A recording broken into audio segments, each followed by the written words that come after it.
Hi, my name is Blaž and I'm a product manager at Metrel.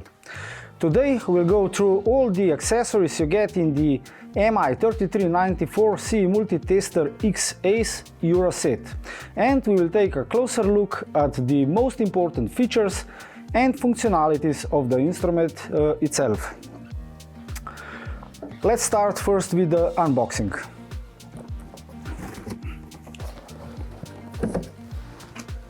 So what's included in the set? It's of course our instrument CE MultiTesterXA, which is packed in this robust case, and of course also the bag of all the belonging accessories. Let's check now what is inside the bag. So first we find here the main supply cable. Then we have two test leads for measuring 4-wire earth continuity. These two leads are 2.5 meters long. Then we have a communication cable, RS232. This one can be used for communication with the instrument and some of the belonging accessories, such as CE test adapter, which we will check later, or with the communication for the communication with the PC as well. Then here in the next bag we get this red 1.5 meter long test lead for execution of tests where the probe is needed. Then we have black and red test lead for execution of insulation resistance measurement. We have here also the USB communication cable, primarily intended for communication with the Metrel PC software. Then we have this special cable designed for measuring residual voltage test, and of course also a set of crocodile clips, 3 red, 2 black, which are intended for testing of either 4-wire continuity, insulation resistance, or other tests where the probe is needed. The last thing that we have here in the bag are two test pistols. Those are designed for execution of the high voltage test for both AC and DC voltages.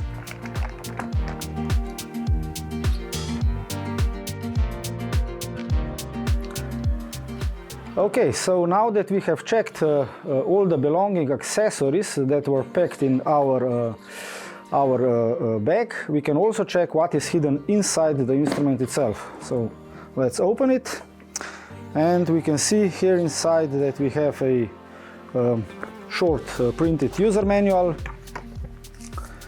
Then we have the calibration certificate with all the measured data. We have this special paper with administrator password, so make sure that this one is placed on the safe place. Of course, there is also the information about the accessories that are included in the set, and a small thank you card.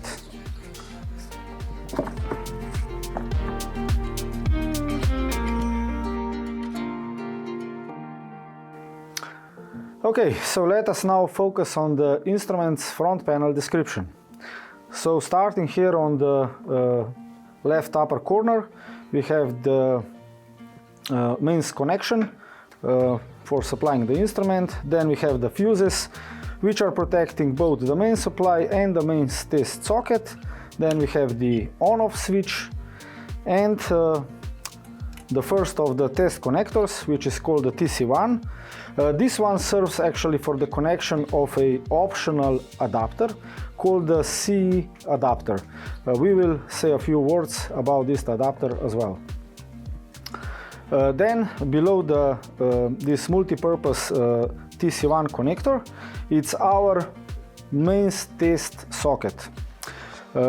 This mains test socket serves for majority of the tests that can be performed with the instrument itself, except the high voltage test, which has the dedicated test connector located on the right side. So This main test socket serves for execution of for example, two-wire continuity test, then insulation resistance, all sorts of leakage tests that are supported by the instrument, then residual voltage test, and the power test as well. Beside the main test socket is location of the probe. This probe is used for the tests where you need to use external tip or crocodile clip for execution of the measurements. This is, for example, two-wire continuity, touch leakage current test, insulation resistance with the probe, and other measurements where this is required. Okay, if we now focus on this middle part, where is the location of our graphical LCD display and the keyboard, and also the location of all sorts of communication ports. So here from the left side there is a location of Ethernet communication port, then the location of the USB port, and also the location of the micro SD card, which comes with the instrument equipped with the 16 GB, I think, at the moment, but we can use the SD cards up to 32 GB. The Ethernet and the USB communication ports, as well as the PC RS-232 communication ports, can be used for communicating between our test instrument and the Metrel Electrical Safety Manager software, as well as we can use external communication via black box protocol. This enables us that the instrument is complete black box, and all controlling is done via the protocol. Additionally, we can also communicate with the instrument via our SDK. Then there is the location of RS-232 communication port -2. This one serves for communication with our optional wired printers or scanners. Then we have two communication ports dedicated to inputs and outputs. These control inputs and outputs can be enabled, I will show later, also in general settings, but primarily the idea is that we enable them via the AUTOSEQUENCE editor, so on our PC, and we can decide how to use these inputs and outputs. Basically, the outputs can be used for controlling some external relays, or for controlling our optional LED lamps or buzzer for indication of pass-fail or other statuses. Whereas the inputs terminal can be used for connection of the external remote pedal or external remote tip commander. Now, on the right side there is also the location of several test terminals, starting with the first part which is dedicated for residual voltage or discharging time measurement. Then we have two test terminals for insulation resistance or substitute leakage test, and the four terminals that are dedicated for the four-wire earth continuity test. Of course, different test currents can be used.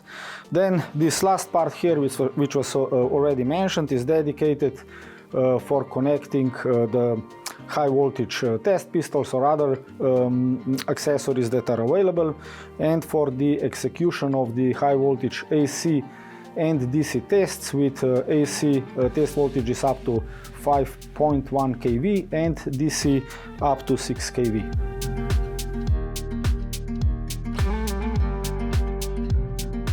Okay, so now we can check the instrument's main menu. We will start with the general settings. So inside the general settings, of course, we can find this general setup. For example, we can choose between different language options. Then we have an option to set appropriate date and time. This is very important to be set correctly, because these timestamps will be added to all the measurements and this is of course important for traceability. Then we have two menus specially dedicated, or let's say they are linked to the main menu, where there is the location of memory organizer and auto sequences. So here we have the workspace manager and auto sequence groups. These two menus are enabling us to select between different, for example, different workspaces. Workspace is like a base level of the project. We can have a lot of different workspaces, and each workspace has its individual memory structure inside. Now, what is important to understand is that between workspaces we cannot copy the data, but within one currently open workspace we can manipulate with the data however we want. So this workspace is so-called basic level of the structure, and in the auto sequence it's similar. We can have a lot of different auto sequence groups, but of course each auto sequence group dedicated to its own organization and to its own auto sequences. When we proceed later with the explanation of memory organizer and auto sequences, you will understand how it works. The next option is the user accounts. Inside the user accounts, the administrator have an option or possibility to set accounts for different users. All these accounts are or can be password protected, so each user has its own password. And what is also important to understand here is that each user, once logged in, gets the signature also for all the measurements. So again, this is important for traceability and interpretation of the test results. User can have the option to, of course, sign into the instrument with a password. So if the instrument is locked without any password, you cannot even access the basic functionalities of the instrument. Then here is the settings menu. Inside here, of course, there are a little bit different options, or a bit more options, like for example enable or disable touchscreen. Then we can also disable sounds if we find this somehow annoying. The next option is the test mode. We can choose between expert mode and standard mode. What is the difference? So in case that we use our auto sequences, and a part of auto sequences are also inspections, visual or functional, this means that in case of standard user, we will have to manually check all the ticks inside these inspections. But in case that we select an expert user, this will be automatically filled as pass and proceed to the next step. That's why it is important to understand this. Auto sequence flow, again, two options, proceed if fail and end if fail. So when testing in production line, for example, it is wise to set end if fail, but if we do some kind of repair or testing part by part, we can also have here enabled proceed if fail, and at the end decide whether the device will be repaired or some test procedure repeated. There is also an option for the interpretation of results, which can be set to worst or last. For this, it is wise to read our instruction manuals, but in general it's like this, that for example earth continuity test, where we test multiple points. At the end, if some of these points during the testing has bad contact, for example, and the setting is worst, we will see this worst case. If we set to last, then of course the last measured value and displayed on the screen will be recorded. Load pretest, this is let's say some special function What is the point of it? So we can set it to on or off. From this main test socket, we can also test, for example, extension leads. And extension leads have no load between live and neutral conductor. So in case that we have a load pretest on, the instrument always checks whether there is some resistance between live and neutral. This was primarily intended to check whether the fuses of the devices are broken. So in case that we have this set to on and testing extension leads, it can become a little bit annoying because the instrument will pop up with a warning that check the fuses of the equipment. So if we set it to off, then in such case, and testing the extension leads, we won't have any pop-ups, any warning messages. But in general, it is of course better to have this load pretest set to on, so we have an additional safety check when testing normal devices. Then we can also choose whether we want to enable warning lamps. We can choose between warning lamps for high voltage test or warning lamps for high voltage test plus the statuses pass-fail. If we choose just the high voltage test, this means that during the high voltage test, the instrument will indicate status ready for operation and in operation. If we are using external pedal or commander, again, we have to enable them here, and then we can connect them to the outputs inputs terminals. And there is also an option to use external keyboard, which can be the wired one, so the USB with the USB connector, or also these keyboards where the wireless ones. Of course, if we enable this option, we also have to purchase the optional dongle, which is connected to the serial communication port. The last part is dedicated to the Ethernet communication. If we want, we can choose the manual mode and enter all the needed parameters, or we can simply use the automatic mode. Then there is the location of the devices menu. As I mentioned, the instrument can be used together with optional scanners, printers or NFC readers, but if we want to use them, of course, we have to choose them here from this menu. Printers and scanners come in two options, either Bluetooth or wired. Then we have the option to initialization of the Bluetooth module in case that we have some problems, or to set initial settings which will put the instrument back to factory reset. Additional option here below is to change password for the high voltage test, because the test is it's considered as very dangerous.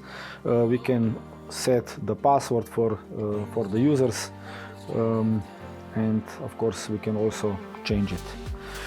About menu, it's the last one. This one it's mainly inside here for troubleshooting, so in case that you have some problems and would like to contact Metrel, it's important that you provide us this information so we can help you with the firmware updates or interpretation of the hardware inside the instrument.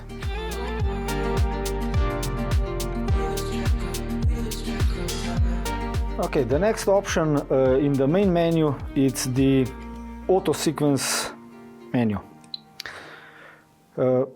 As mentioned before, the AUTOSEQUENCE groups can be selected in the general settings, and once they are selected, we can enter this group, which can be organized in the tree structure with as many auto sequences as you wish. Now a little bit about auto sequences themselves. So the auto sequences has to be built on the PC software side. So on the Metrel Electrical Safety Manager, there is a special module called AUTOSEQUENCE Editor, and inside there the user can decide what kind of parameters the AUTOSEQUENCE will have, what kind of measurements will consist, and also all sort of flow commands can be used, enabling outputs, inputs, automatic printing, and so on.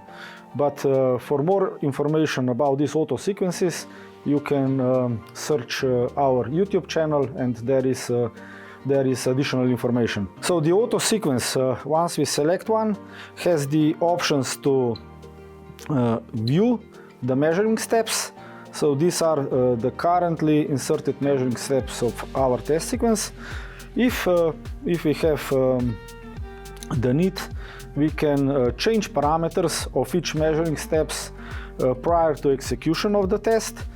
We can also use the calibration of test leads in case of, for example, two-wire continuity test. Of course, change the parameters. And before we start the test, we can also set the limit for the earth continuity. For this, we can use the configurator tool, where is the location of the calculator. There are a few calculators available based on different standards, but if we use this general one, the instrument will calculate the resistance value based on the length and the cross section of the measured PE conductor. So once we are all set, we simply start this auto sequence.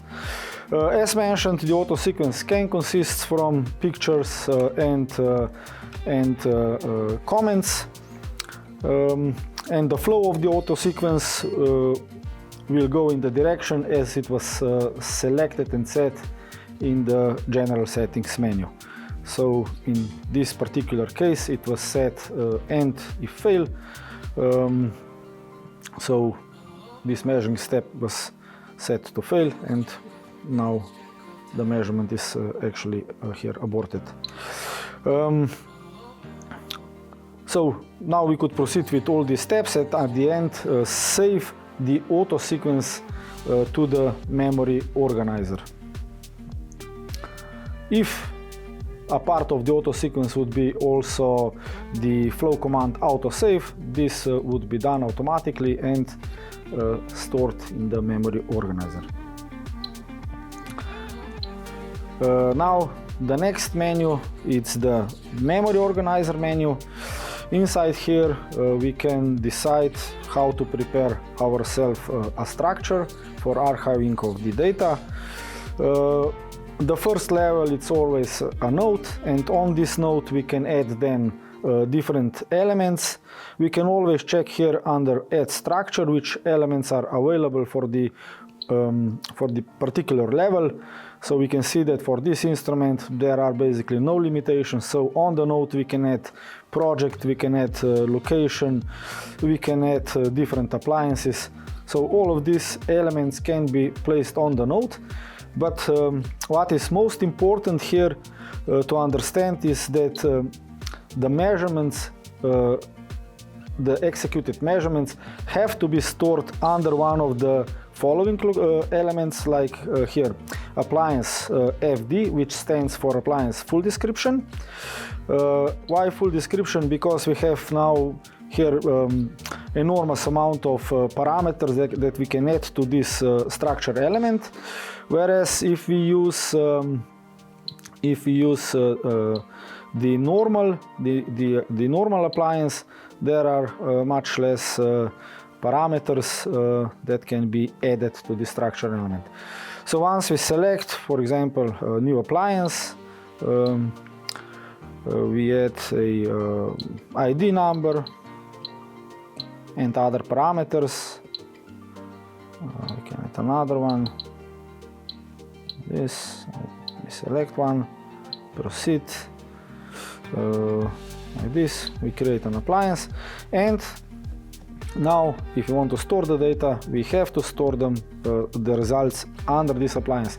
If we do not do this and put the measure data under, for example, project, node or location, we will not be able to print out the results automatically on the PC side, but we will have to use the drag and drop option and relocate the measurements under appropriate structure element.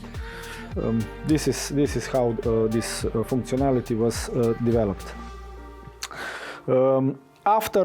After we successfully add some measurements, we can also print labels in case that we have selected a dedicated printer or NFC writer.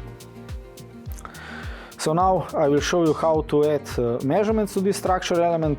So here we have the option Start, and we can choose either from the single test menu or from the auto sequences. So let's jump to auto sequences.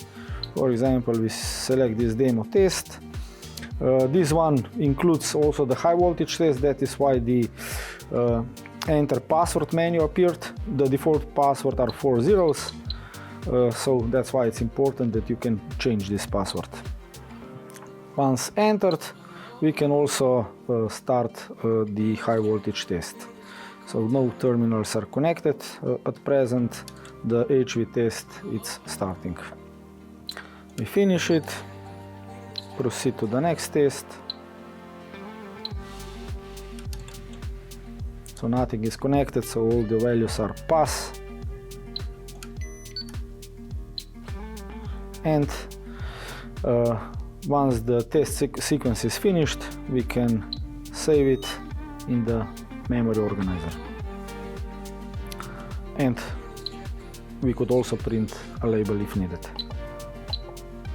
So if we return back to the memory organizer, we now see here this was our executed test sequence. So there are additional options, of course, in this memory organizer. That's why it's called memory organizer. We can cut elements and put them on different locations. We can copy, we can clone the whole structures. So this is very convenient. For example, if we have prepared ourselves a structure for testing a machine with a lot of parameters, and we are testing several equal machines, then we simply clone the data with all the measurements. Of course, the measurements that will be cloned will be empty, and afterwards we can proceed with testing the same parameters. So the last menu from the main menu, it's the single test menu. Inside here, it's the location of all the supported measurements that are available, of course, by this instrument, starting with pre-programmed visual inspections. Depending on different standards, we have prepared different inspections, and these inspections will be, if of course they are a part of our test project, they will be also printed on the professional test reports. So the location of these visual inspections, then of course also the measurements, starting with insulation resistance test. Air ISO test, it's intended to be executed either from this mains test socket or from these two test terminals here. We can use two options, either Air ISO or Air ISO S. S stands in this case for the probe, and it's intended for testing, for example, class 2 devices where we have to apply the test voltage to the isolated metal parts. We always have the option to decide whether we will use just the test with the probe or the test from the main test socket. Each measurement supported by the instrument has the option to set high limit and the low limit, and most of them, or I think probably all of them, have also the option to set the duration. Now for the insulation resistance, we have also available different test voltages, for example 50, 100, 250, 500 and up to 1000 volts with DC voltage. The next test group in this menu is the leakages. The instrument can measure, of course, the P conductor current and the touch current. The P conductor current can be performed with different methods. The substitute leakage, or so-called equivalent leakage current, then differential leakage, or so-called residual leakage current, and the EPA leakage, or so-called leakage current with the direct method, and then also the touch current and leaks and power. The sub-leakage has the similar logic as the insulation resistance, so we can decide whether we will use the normal test or the test with the probe. These options are selectable, user selectable, and again there are all the limits available for the both tests, so the high and the low. The next is the differential method. A sub-result of this measurement is also the power, and the user can decide also to perform the change of the mains polarity. Then we have the P or the direct method. Under this direct method we have a few more sub-results, like AC and DC component of the measurement of this leakage current, and also the power as well. Again, the change of the mains polarity can be also set.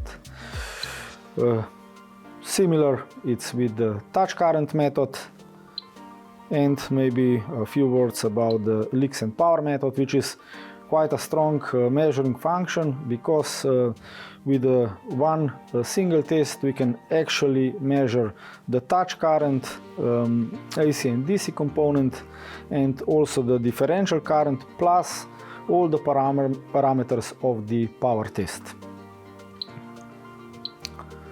So now we proceed to the discharging time, or so-called residual voltage test.